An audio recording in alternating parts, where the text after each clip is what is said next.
getting very, very close to the end. But we're not quite there yet. But we are in the home stretch because this is me! Me! Oh! Yes, I know, it's week-old news, but still it's me! Which means that all the shows are ending this month. So we've only got 1 month left of this season. And it might be the last season of ours because, you know, the world apparently is going to end. And it has something to do with me. I have no idea what all that bullshit is about anyway. Let's just jump right into it. Armageddon is about to happen, so we might as well, we might as well make the most of it with doing this show. And the show is the Super Vlillain Vlogs. I've been I've been a little bit lacking on that last part, haven't I, the last few weeks. But don't worry, I gave you a good one this time. Alright, let's start with good old Gotham. Now this episode, the villainy of this episode was specifically orchestrated by someone who does all the orchestrating with the last half of this season of Gotham. He's been doing a lot, and I think he's more. It is way overdue for him to finally get his own personal vlog. So we did it. We gave him his own personal vlog this week. That's what happened. What's really weird, though, is that he decided that he didn't want to do it the normal way. He wanted to do it his own unique way, but you of course know who he is, and I can't tell. No one tells him what to do. No one. So of course I let him do his thing. I might have to pay for it later, but I don't know yet. So who I will talk about during this portion is the people who he controls. One of which is good old Azrael. Just fantastic direction he's been given. He did just this fantastic high quality direction. I mean, yes, he did something fantastic this episode. He got rid of Michael Chiklis. Yes, now that Michael Chiklis has been killed, that means Michael Chiklis can go to something better. Like, I don't know, like playing Microchip on the Punisher show or something. I don't know. Just something way better than being a made-up character on Gotham. But hold on 1 minute. Hold on. He didn't exactly die, now did he? He didn't. He just got stabbed, and he was all like, oh, fucked up city, isn't it? Oh, God. Yes, he didn't exactly die, so that means that he might be on the verge of dying. Who knows? Maybe this means he could be transformed into a super villain. Yes, maybe he'll be given to you-know-who and experimented on and turned into, I don't know, Clayface. Yes, Clayface, whom I've heard is going to appear next episode, although from the looks of it, he looks different than Michael Chiklis. But then again, Clayface is a shapeshifter, so maybe Michael Chiklis transformed into someone else. And anyway, and I know what you're saying. Wait a minute, didn't Clayface used to be an actor? He didn't used to be a police commissioner. Well, guess what? They change shit on this show all the goddamn time. Also, there is the Batman cartoon where Clayface was a cop instead of an actor, and then eventually there was an actor who was Clayface, but there was also still the cop Clayface. So don't give me that bullshit. But anyway, what else?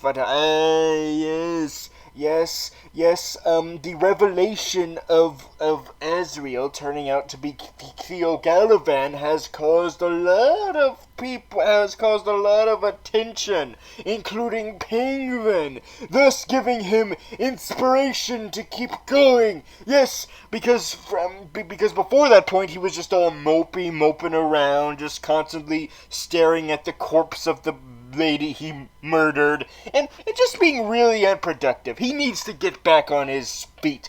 again. He needs to go at it again, and this is the chance for him to do it.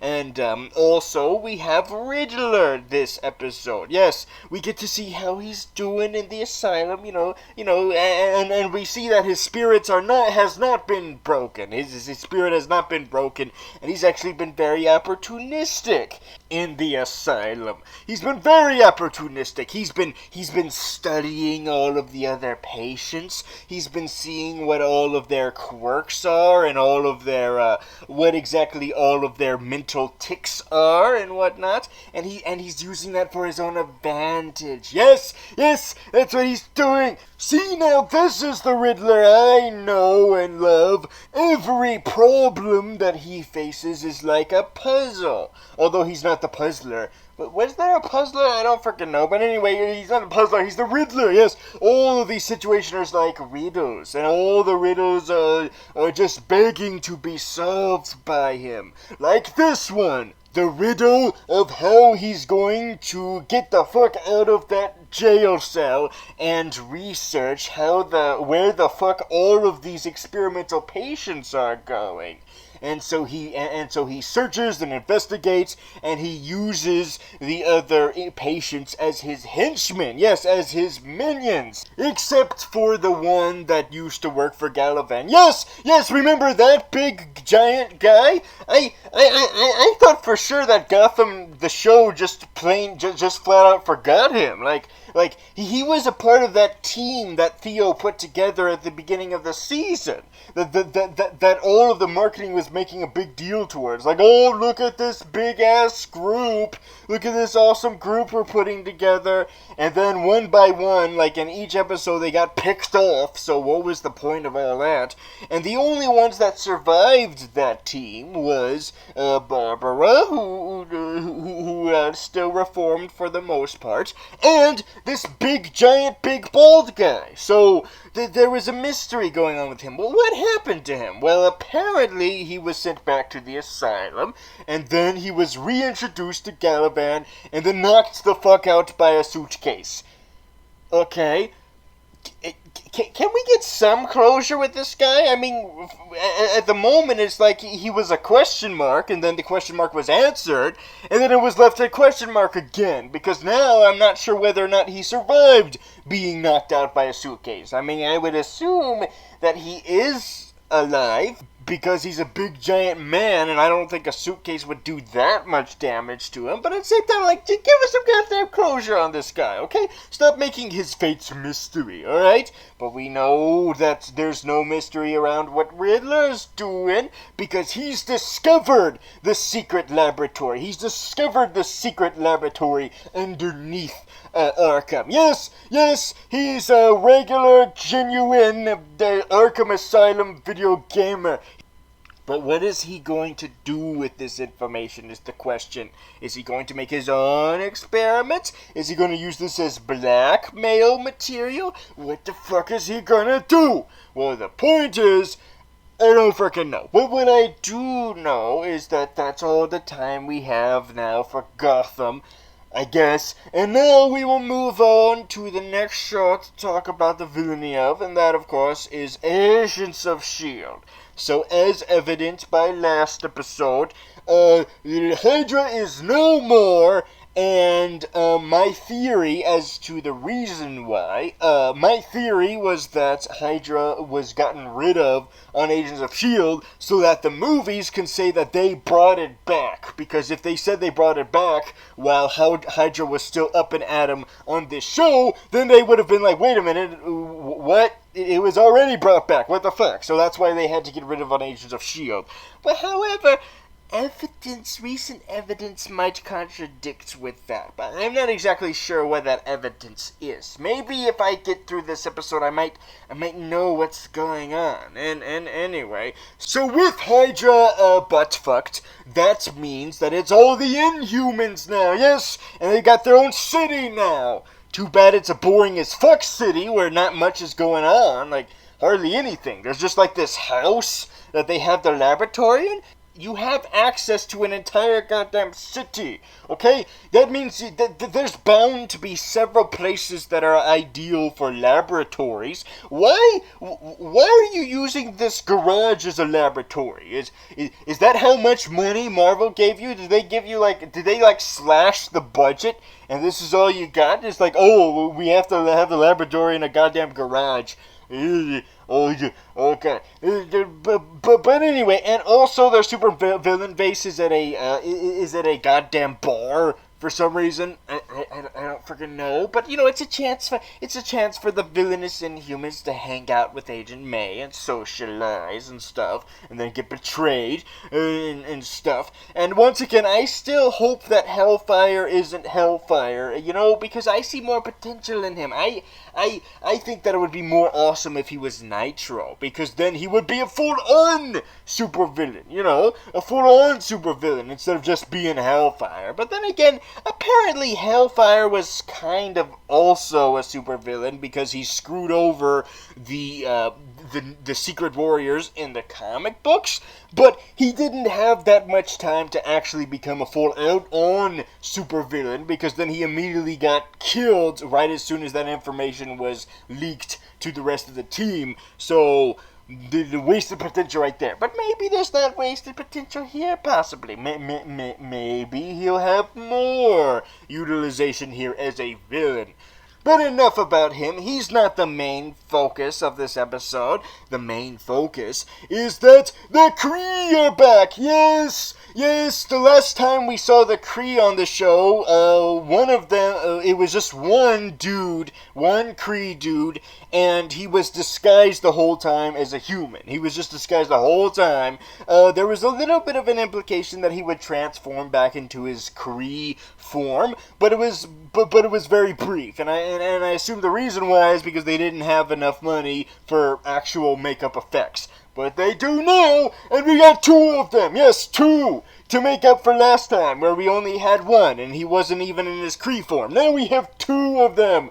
Too bad they don't say anything, and they're practically not characters. They're just here as plot devices. But anyway, they're here to serve Hive, in that they have their anatomy serves Hive, because their anatomy has the secret to create their own Inhumans. Hive is way too tired of leaving it up to chance, because usually the way to make an Inhuman is that you're already an Inhuman. You're just your powers are just dormant, and they need to be taken out. And if you're not an Inhuman, then you fucking die from the Terrigen Mists, or whatever the hell that's called.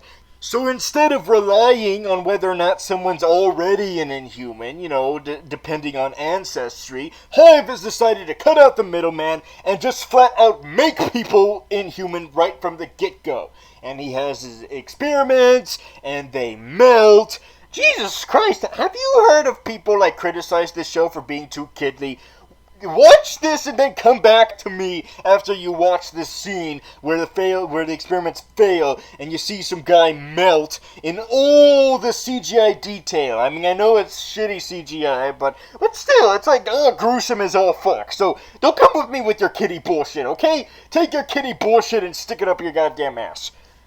All of those kittens up your ass. So anyway, that went out of hand right there. That analogy went out of hand. Alright, so anyway, really the only reason why the Kree are here are to die and are here to serve Hive in his quest to make the Inhumans. However, all of the anatomy of the Kree are wasted. So basically there is no reason for them to show up other than to have Kree on the show. That's basically it. Because instead of using Kree blood, Daisy decides, hey, why not use my blood? Now, it seems like they're trying to imply that maybe Daisy is the one who dies at the end of the season, but it's really stupid how they keep implying that certain characters are going to die, because the vision that she was given is very, very specific. Whoever dies in space. They die in a ship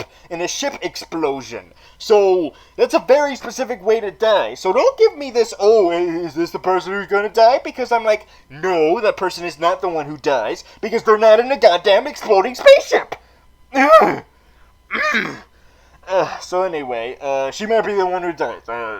Sure, well, okay, why not? Because even though I really like her as a villain, she's not a flat-out villain. She's being a villain against her will. I prefer the consenting villains. Thank you very much. That's the kind of moral person I am. Anyway, so I believe that pretty much wraps it up on what the hell is going on Agents of S.H.I.E.L.D. All of that is going on. But what's really weird is that, you know how we always get that stinger at the end of each episode, because that's what the movies do, except the movies do that after a credit sequence, but this show does it after the final commercial break. And this time, it has nothing to do with anything for some reason. It's like this weird chase scene in the middle of this African country, and the Black Widow is there. I have no idea what that's all about. What the hell is all that about? Shh, shh, shh. All will be revealed soon enough, Blednowski. Just leave it to me. Graviton? What the hell are you doing here? Oh, man, it's that time of year again, isn't it? You bet your goddamn ass it's that time again. Does that mean you're gonna drag me to the movie theater again? No, not this time. I am looking at this a different way. I have learned new tactics at going at this. New exciting tactics. Okay, so I guess you don't need me then. No. I've got someone else in mind. Someone very, very special. Is this special someone the person who I theorize might be the one to bring back Hydra? Yes, it is the one who you theorize to bring back Hydra. And spoiler alert, no, they don't do that. Hydra is friggin' dead. Oh, okay. Okay, bye! Bye! So long! I've got an interview to conduct. That guy is so fucking weird. Wait a minute, I forgot to ask him something. It's too late. Alright, I gotta move on now. Alright, CW, what's their new slogan now? Like, dare to defy? Yeah, sure, why not? Defy authority. Sure, why not? Just have anarchy everywhere. Although that is appropriate since one of the villains of our... Anyway, let's start with Flash then. Let's do it with Flash. Alright, so... Man, Flash is getting a little bit uncreative because they kind of keep using Zoom over and over again. I mean, they are like dabbling with other villains too, accompanying Zoom, but for the most part it's just Zoom, Zoom, Zoom. Zoom, Zoom, Zoom. Yes, but this time around it's more it's especially evident because this time the other villain that is not Zoom is practically a henchman. In fact, it is a henchman. There's a conversation between Zoom and this henchman, and the henchman's got like this big booming Darth Vader-y voice, and of course, you know, Zoom has his big booming Candyman voice, and so when you hear them talking to each other, it's almost practically like it's practically like a scene from Power Rangers, like one of the villain scenes where the villains are squabbling with each other. It's like that. Like, holy fuck, I mean, it's awesome as all hell, but still, oh my god. Did you think this would ever happen on this realistic show, Arrow, that it would eventually come to this? It would eventually come to costumed people with deep-ass voices talking about how they're going to defeat their villains? But anyway, I still gotta get credit to Zoom, because even though he's been taking up the spotlight a hell of a lot of time, at least he's very productive with that time, because he's decided, you know what, I've got to take precautions. I got to take a lot of precautions, because these policemen are going to get in my way, and I cannot have that. So what I'm going to do is I'm going to force them all to leave the police station. Yeah, it's my police station now. Fuck off, all you policemen. It's my house now. I'm gonna throw parties, and I'm gonna bring beer, and I'm gonna have Skrillex be there, and we're gonna have a whole lot of ecstasy. Some of us are gonna die, and it's gonna be great. Okay? And one of the people who die is Rupture. Yes, Rupture. Yes. That's the one that was Zoom's henchman this week. Now, who is Rupture, you ask? Well, remember Cisco's brother from last season? You don't? Well, I don't either, because I didn't give a fuck, and you probably didn't give a fuck either, but they probably thought that we gave a fuck, so we're like, okay, let's bring in his Earth 2 counterpart. And since it was so goddamn easy to defeat the supervillain counterpart of Vibe, of course it would be even easier to defeat the supervillain counterpart of Vibe's brother. Is Rupture. Of course, it was like Flash didn't even have to do anything. He didn't even have to use his holographic self. All he had to do was just let Zoom do it. Zoom was like, "Hey, you freaking fuckface! I gotta get rid of you because there's way too many villains on the show, and I've gotta purge some. So bye, you're dead." And to show how powerful he is, he kills a whole bunch of policemen at the coffee lounge that Flash always hangs out at. Yes, that one that's so goddamn important for some reason. Yes. And the only people who survive this genocide, of course, are the people who have names on the show, such as Joe West and the police commissioner. Those two are the ones who survived this massacre, of course, because the writers only care about them, and so everyone can die because we didn't name them, so screw them. Yeah. And this pushes Flash to do something very, very irrational. Yes, this pushes Flash to repeat the accelerator explosion. Yes, Wells has suggested it, and now they're gonna friggin' do it. They're gonna do it. Let's do it live. Fucking thing sucks. So yes, so they start the generator going, and the two concerned fathers trap their kids in a hideout. Jesse Quick and Wally West, and we know for a fact that what this probably means is they're gonna escape, and somehow the accelerated explosion is gonna give them super speed, because that's what happens in the comic books, is that they get super speed. Although in the comic books they each get their super speeds in different ways, and because they're separately on separate occasions. But here they're like, hey, let's just save time and do it at the same exact time. Let's just kill two birds with one stone. And one of the birds that gets killed is Flash. Yes, he dissipates. He disintegrates into nothing. Oh my God! Ugh. First Black Canary, now this. You're spoiling us. You're spoiling us. Wait a minute. Damn it! You ruined it with the preview to the next episode. You ruined it where they're like, oh, he's not dead. He's just in a different time. They pulled a Batman on us. That's what happened to Batman. Now it's happening to Flash.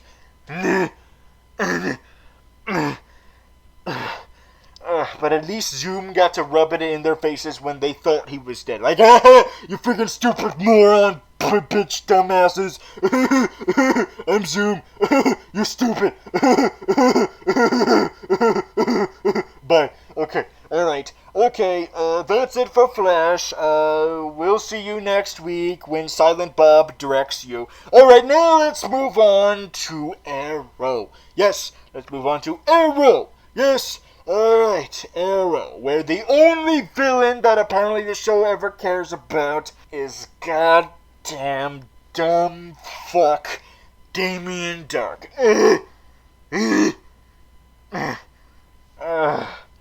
God damn it. Jesus Christ. I friggin' hate you, Damien Dark. I hate you. Okay? There are more important villains out there than you, okay? Way more important villains out there, and all they get is like one episode per season, while you have like the whole goddamn season to be the big bad of, okay? You're stealing other people's thunder. You're stealing people's thunder who are way more prominent and way more deserving of the limelight than your obscure ass.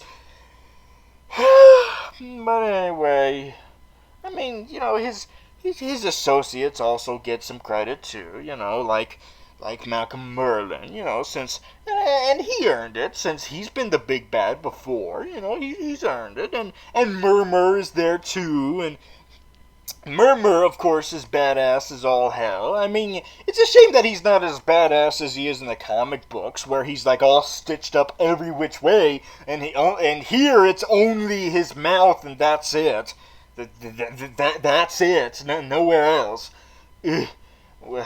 Way to half-ass it, Murmur. But anyway, so there's Murmur, there's Malcolm Merlin, and there's Diggle's brother. Oh, wait a minute, there's not Diggle's brother, because Diggle's brother is dead, because Diggle's brother got killed by the brother of Diggle's brother, and the brother of Diggle's brother is Diggle. Yes, Diggle killed Diggle's brother. Oh, no. Oh, Diggly, no. If you do that Diggly deed for me, I'll do that Diggly deed for you, and we will Diggly do it all night, all for Diggly do. Oh, God, what is happening to me? Yes, Diggle died. Diggle, the other Diddly died, and Diggly, Doodle, Diggle, do. No! Not Diggle's brother! Oh, well, basically everything is back to the status quo now, isn't it? Aren't we? Like, now Diggle can continue to complain about how he has a dead brother and rub it in everybody's face. And in fact, now that he's been the one to kill his brother, he's probably going to be even more in people's face about how his brother is dead. Yes, so if you thought it was annoying before how he constantly reminded the other characters, hey, my brother's dead, Did you know my brother's dead? My brother is dead, by the way. My brother's dead. My brother's totally dead. Do you know how much my brother is dead? This much. My brother's more dead than your brother. Can we at least know what the fuck is going on with Damien Dark's dumbass plan? Can we at least know what the hell that is? Alright, I'm getting tired of Damien Dark being like, oh, I've got this perfect plan. It's the merging of science and magic. It's gonna be awesome. It's this plan. It's an amazing plan. I'm going to kill these business executives because they don't agree with my perfect plan. Ugh, you're being more annoying than Diggle, okay? Just say what the fuck your plan is, okay? Stop being all cryptic and shit. Just say what the fuck it is. Oh, it's to get rid of the city. Gee, I've never heard that one before. Yes, I know, when Malcolm tried to get rid of the city, he only wanted to get rid of the Glades. He just wanted to get rid of a portion of the city. But however, it's still uncreative as all fuck. Oh, I'm gonna get rid of the city. Oh, there, it's gone. It's there. But however, it is different than Malcolm's original plan because this time he set up an ark. Yes, he set up a dome. Oh, good. A dome. A simulation of a city that's trapped in a dome where people don't realize it's a dome until it's too late, until they're under the dome. Oh, good. I was afraid this would be derivative again. Yeah, it's not like anyone has ever seen the Simpsons movie, or read a goddamn Stephen King novel, or watched a miniseries based on a Stephen King novel that was renewed for several seasons, even though it was a fucking miniseries and it wasn't meant to keep going, to the point where it got stupid as all fuck, even though some would argue that it was already stupid as all fuck. I'm going insane. This is what Arrow does to me. Do you guys notice how all composure I have when I'm not talking about Arrow, and then you notice the difference when I do talk about Arrow, and it's all batshit as all fuck? Some people say that Gotham is more batshit, but at least it's fun batshit. It is fun batshit, not depressing, stupid. Well, Gotham is also stupid, but it's fun, stupid batshit. This is just awful. This is just unbearable type of stupid. This is just the unbearable type of batshit. The depressing batshit. Anyway, yeah, so Thea's under the dome.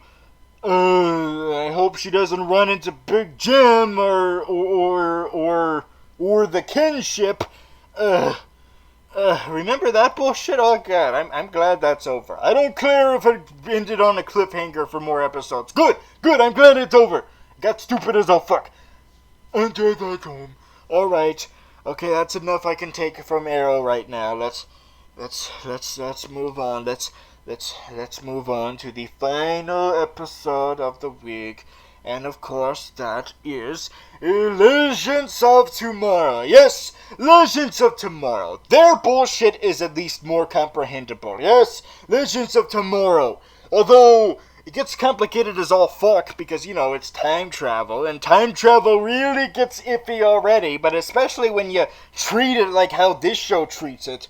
Can we have any complications with this time travel? Any complications? I mean, I know we've already had a lot of complications already, but given how organized these time masters are, and how much control they have over everything in time, observing it and whatnot, you would think that these problems that the crew faces on an episode to episode basis wouldn't be as complicated given all the troubleshoots they apparently have access to. But you know what? It's all worth it. And you know why it's all worth it? With the twist of this episode. And do you know what that twist is? Vandal Savage is in cahoots with the Time Masters. Yes! Oh man! And do you know how this was revealed? Because as you probably already know, although I probably didn't cover it because I didn't give a fuck, Rip Hunter has dealt with Vandal Savage in the distant past, all the way back in Egyptian times. But he escaped. However, when Vandal Savage re-met up with him and discovered that he could time travel, this inspired Vandal Savage to come up with time travel himself. This inspired Vandal Savage to come up with his own way to time travel, to one-up on Rip Hunter every single time. Yes, that's the explanation for why Vandal Savage always somehow knows how to combat against the Legends. Every single time period that they have met him in. It's because he's time traveled himself. Wait a minute. If he can time travel to wherever he wants, doesn't that mean he keeps running into himself, like, constantly? Does that mean that he has to be like, oh, hey, Vandal Savage, how's it going? Oh, I'm doing great, Vandal Savage, how are you doing? Oh, you're so great and hot and handsome and sexy. Oh, you're hot and handsome and sexy, Vandal Savage, I know. Do you want to have sex, Vandal Savage? Of course I want to have sex with Vandal Savage. I'm Vandal Savage. Let's do it. Okay, I should have known I would have taken it there if I had the chance, but anyway, so apparently that's what's been going on this whole time, is a whole bunch of different Vandal Savages from different points of time running around in the time stream. If it wasn't complicated as all fuck before, let's make it even more complicated. But something that makes it a little bit all easier is that it turns out that he and the Time Masters are all tight. Yeah, they love each other. They're best friends. Friends and friends and friends to the end. Yes, they're bestest of bestie friends. Now, however, there's some implications there that I've noticed with this. They don't flat out say it into the episode, but they might as well have said this, but maybe they're saving it for a twist later, but there's really no point in saving it for a twist, because the twist, now that we've had this revelation of him being tight with the Time Masters, the twist is easier to see coming. They should have just given us the twist right away, right after we found out that Vandal Savage is in cahoots with the Time Masters. That way we would have not had enough time to see it coming. But now we do. And the twist that I see coming, that has not been revealed yet, but I'm pretty sure it's going to be revealed, is that Vandal Savage is the one who created the Time Masters. He's the Time Masters master. He's the founder of the Time Masters.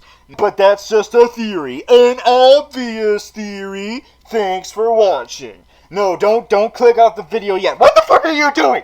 Okay, so anyway, Yes, because that would be the most awesome of all awesome paradoxes. Even more delightfully ironic than the Terminator paradox, where the Terminators accidentally caused the existence of John Connor by trying to prevent John Connor from being born. And that's what's happening here. Rip Hunter joined the Time Masters to get rid of Vandal Savage, but by doing so, he accidentally caused Vandal Savage to create the Time Masters and help Vandal Savage in ensuring that he's going to murder the fuck out of Rip Hunter's family. And now he's even got it scheduled. Now it's all scheduled and shit. And he's like, oh, I'm ready for my scheduled murdering of your family. I've got it on my calendar. I've got it circled. It's gonna be great. Okay, toodaloo.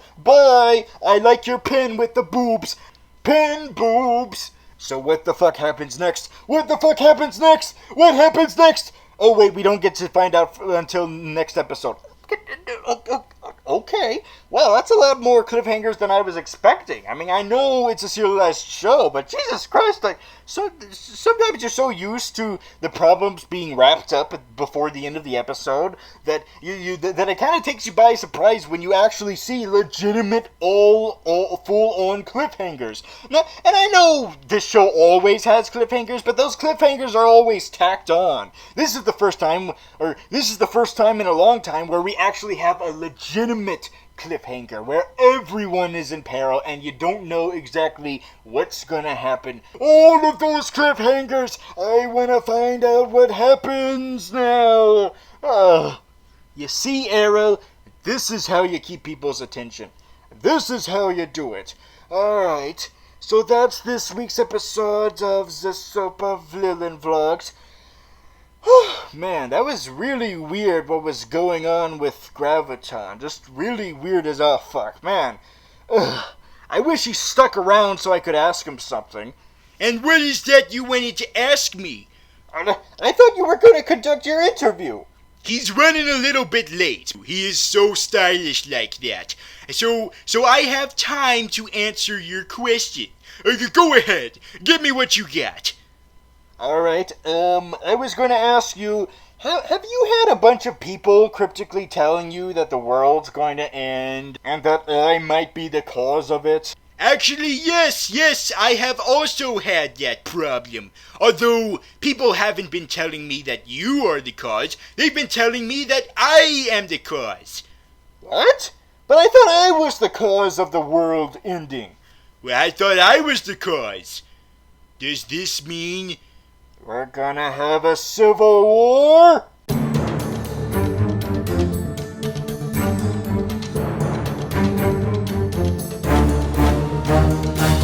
Actually, no, I'm not in the mood for that. I've got a full plate right now. I've got a lot of things going on. No, I understand. I've got a lot going on too. It's just not practical to have a civil war at the moment. Yeah, you're right. And plus, you know what? If it's contradicting, if these sources of the Armageddon are contradicting, maybe that means that there won't be an Armageddon. Yeah, you're right. And that means neither of us are the cause of it, of course. Yep, that's totally what's going on. Alright, okay, I just got word that my interviewee has entered the studio. Alright, wish me the best of luck. Okay, alright, good luck, Ravi. Alright, okay, I'll see you. See, there is no problem. There is no Armageddon happening. Yes, which means that this show will go on to eternity. I'll see you next week for another episode, and then another episode, and then another episode, and then another episode, and then another episode, and then a little bit of a break because, you know, I'm only human, you frickin' goddamn freakball, and then another episode, and then another episode, and then this episode, and then we'll see. Maybe I'll watch some Netflix and then get knocked out, and then another episode, and then another episode, and then another episode. Another episode, then another episode.